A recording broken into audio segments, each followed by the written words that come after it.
The fall box is here. Look at this stunning display of a leaf with the autumn signs. They all coordinate really well together, and I hope that you love them. So let's get started.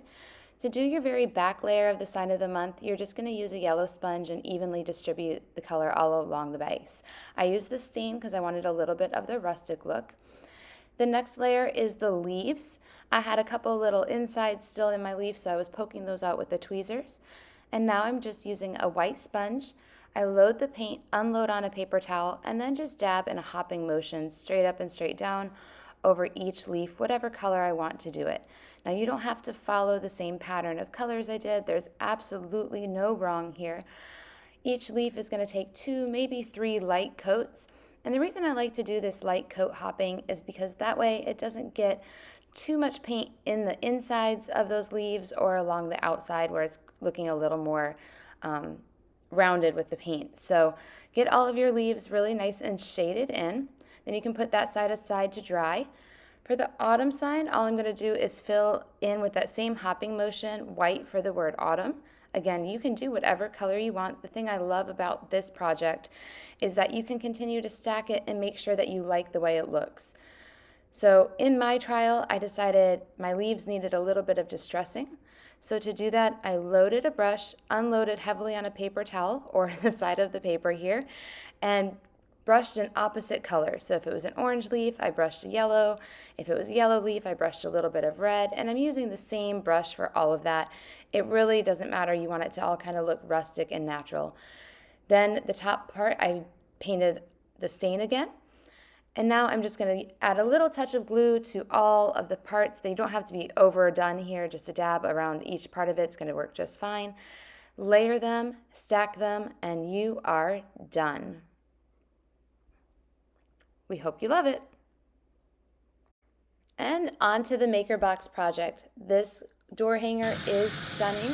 You're going to paint the leaves the exact same way that we painted the Sign of the Month club. So I'm just using that white sponge, loading, unloading, and continuing to dab until I really like the color. And then add a little bit of dry brush distressing around the edges of your leaf. Again, you can rotate the colors. It can be yellow with orange, red with orange, a little bit of both with both. There's really no wrong here. I'm just finessing each leaf until I like it. And these are the 3 side leaves that came with it. They're going to end up gluing to the top of your sign. Once you have your leaves all done, then I went and got my autumn word. I'm going to use a white sponge, load, unload, and then hop, or in this case I was even swiping a little bit because I was using a stain. And fill that in all the way until you're happy with how dark it is.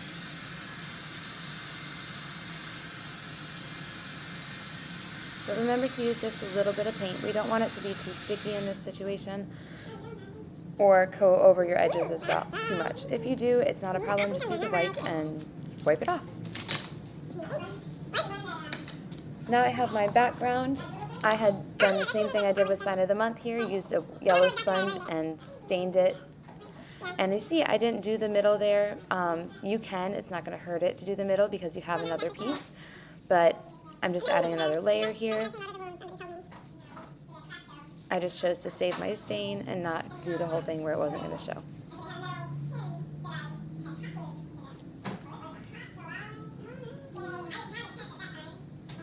Alright, so I like to wipe my hands in between each thing. And now we're going to do our middle piece here. I did the same yellow sponge and painted this with the light tan color. And I'm just lining it up into the circle. So I like to put the middle piece down first because it's going to give you a grounding and you can line it up with where those leaf lines are. After you put the middle piece down, then you're going to just put touches of glue around the edges of your bottom section. You don't have to fill it all in, just a couple dots in each little section is going to be sufficient to get that light piece of wood to stick. Then go ahead and glue that straight down onto your board.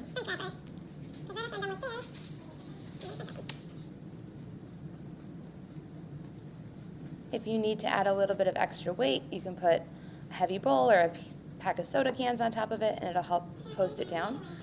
Then use your score lines to line up your autumn word. place that down.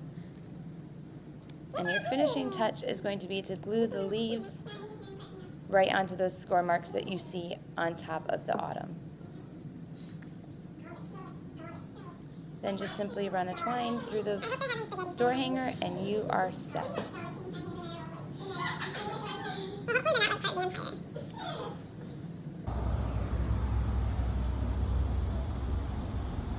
Stunning display for a door hanger. Onto the Gotta Have It box. Now this box, I took all of my little pieces and I put them to the side at first. With little pieces, I tend to use a white sponge just to fill them in. I just find it easier than trying to cut a bunch of yellow sponges up.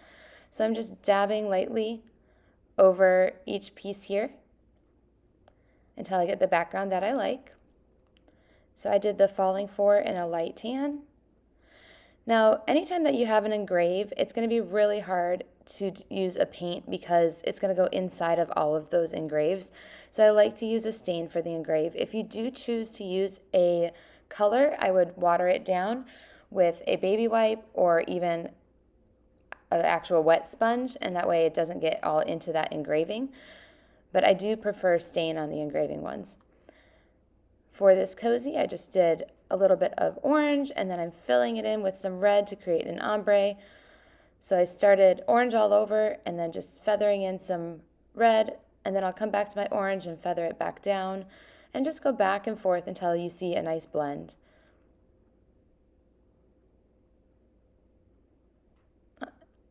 Then I decided to add just even a little bit of yellow, so it almost has that candy corn vibe without being super candy corny. On the tag, I chose to do the beige color again. Again, there really is no wrong way to do these, so have fun with them. You can rotate your colors. You don't have to do the same ones that I did. The only one that I do recommend is probably to do the stain on the ones that have the engraving. So here I did a little dry brush distressing around the edges. Now I'm going to take those, put them aside, and I grabbed some painter's tape. I'm going to roll out my painter's tape, tear off a piece, and then fold the edges over so it's sticky side up as I put it on my paper. This is going to really help us not chase those little pieces all over the table. So I'm just making 3 chunks of it. You could do one big long one, whatever works best for you.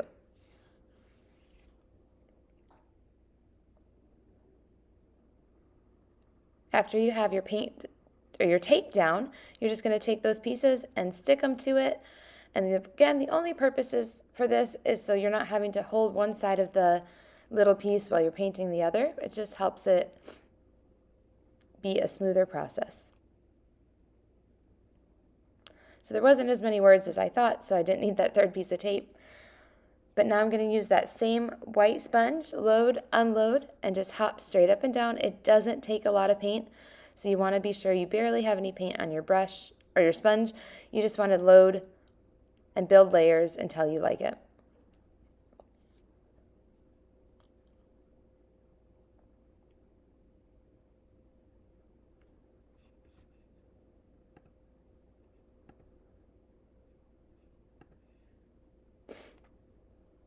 So I'm just continuing to dab a little bit at a time, building those layers slow.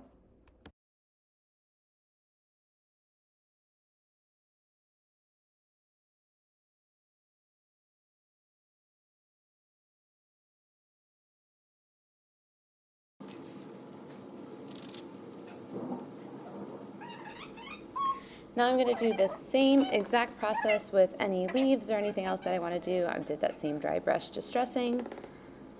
And the reason I did that is I really wanted all the pieces to look cohesive, so I chose to do the same techniques across the board.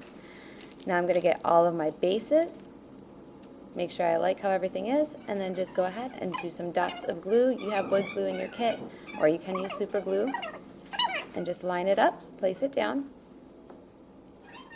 Now these little pieces can be fun. If you struggle with placing them with your fingers, a pair of tweezers can really help get your fingers out of the way and be able to see the lines.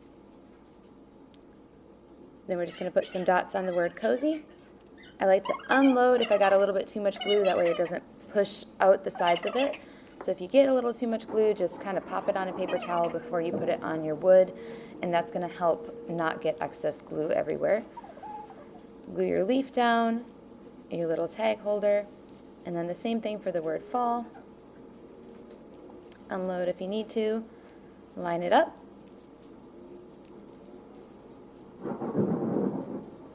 And now we're going to place the top of the word autumn, and that kind of creates a tri-layered look on that. Now we have all 4 pieces done. Let's add some twine. So I'm feeding the twine through here. I'm going to tie a single knot. So I first doubled it up, then I fed it through, tied a knot, and now I'm just unpulling the 3 twines that are twisted together and undoing those so it can have a nice little frayed edge and making it look a little bit fuller. To me, it just looked more rustic, and I liked the styling of it. If you had some extra ribbon, you could even add that in here. It would be really cute. And then I just gave it a haircut and made it all the same length. Done. You love it, and we'll see you for the holiday box.